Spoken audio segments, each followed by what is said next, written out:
Good morning. Welcome, friends, to my YouTube channel. My name is Faith Storms. I'm a licensed social worker, therapist with a passion for energy psychology, law of attraction, tapping, EFT. And today I wanted to share some ideas about happiness. And these ideas, I'm listening again to the audio book, The Greatest Secret by Rhonda Byrne. And in it, there are some chapters on happiness. And I'm listening. I've listened to this book several times. I'm listening again and again, getting more nuggets as I always do every time I listen to something. And what the wise teachers are sharing is that happiness, we cannot acquire happiness. We cannot gain happiness. We can only be happiness. And it's so interesting. And just this morning, another thing that was said was that you don't need anything to be happy. You need something to be sad. And I was like, wow, that is so true. So our natural state is happiness, as they teach. And I do believe that is true. Like, that is my experience. When we are in a calm, relaxed state, we are happy. It's the presence of a negative thought. It's the presence of a bad life event. It's the presence of conflict or issues or trouble that then cause us to be unhappy. But in our natural state, we are happy.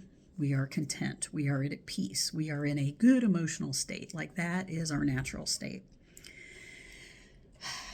They also talk about unhappiness being connected to attachment, that we become unhappy when something we are attached to is threatened.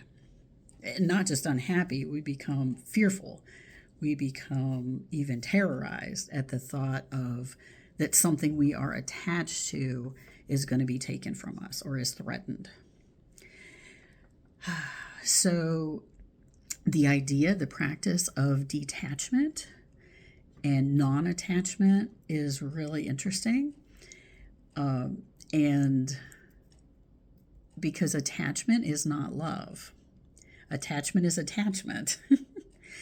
And love allows, when we love freely, we don't put conditions on it and we don't attempt control of it. And our happiness is not necessarily dependent on that object, that thing, that condition, that person. We may want to have a certain object or condition or person. We may want to have certain things in our lives. And like Rhonda said, it's fine. Like, you can have and want and be anything you want. That's not the problem. It's our relationship to the thing we want or the condition we want that can become the problem. If we are attached to it, if we have decided that this thing, this condition, this situation, this person is required for me to be happy, I must have it a certain way, then we begin to run into trouble. Because then if one day things aren't just right, we're unhappy. Versus I am happy, I am connected to myself, to my inner core. And yes, I may want a loving relationship. Yes, and I may want a certain job or a certain amount of money or a certain place to live. That's fine. And I'm still happy no matter what the outward circumstances are.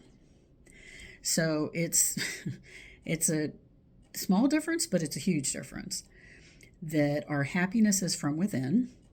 We can't acquire it. We can't manufacture it. We don't need to. And that's good news. Like, happiness is within. You already have access to bliss, to joy, to happiness, to contentment. It is within. It's not the outward circumstances, because we have no control over the outward circumstances. We have influence, but we don't completely control anything. So when you are able to look inwards and go to the happiness within, then you can manage the outward circumstances. You can deal with whatever may be and shift it, change it, accept it, like whatever, work with it. because you're okay, because you're going within.